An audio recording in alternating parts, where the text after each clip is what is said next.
నేను ఒక్కటే అడుగుతున్నా ఈ ముఖ్యమంత్రి గారిని, మీరేమైనా అమెరికా ప్రెసిడెంట్ కాంటెస్ట్ చేద్దామని ఆలోచనలో ఉన్నారా అని అడుగుతా ఉన్నాను రేవంత్ రెడ్డి గారిని.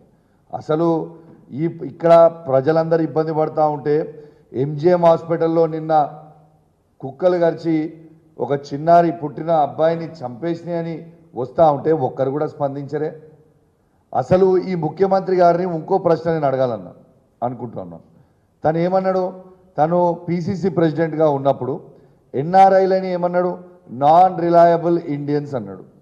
మరి అదే ఎన్ఆర్ఐల దగ్గరికి ఎలా పోయినావు కదా నువ్వు, మరి వాళ్ళు నాన్ రిలయబుల్ ఇండియన్సేనా? మరి మీరు నాన్ రిలయబుల్ ఇండియన్స్ దగ్గరికి పోయినప్పుడు నాకు కొందరు అమెరికా నుంచి నా ఉన్న ఫ్రెండ్స్ కానీ నా కజిన్స్ కానీ ఫోన్ చేస్తూ ఉన్నారు. మరి మమ్మల్ని ఈయన నాన్ రిలయబుల్ ఇండియన్స్ అని ఆనాడని ఇవాళ మా దగ్గరికే వస్తున్నాడు కదా, మరి ఈ రేవంత్ రెడ్డి గారైన నాన్ రిలయబుల్ ఇండియన్ని మేమెట్లా నమ్మి పెట్టుబడులు పెట్టాలి అని ఇవాళ అమెరికాలో ఇదొక పెద్ద చర్చ అయిపోయిందని చెప్పి ఈ సందర్భంగా తెలియజేస్తా ఉన్నాను.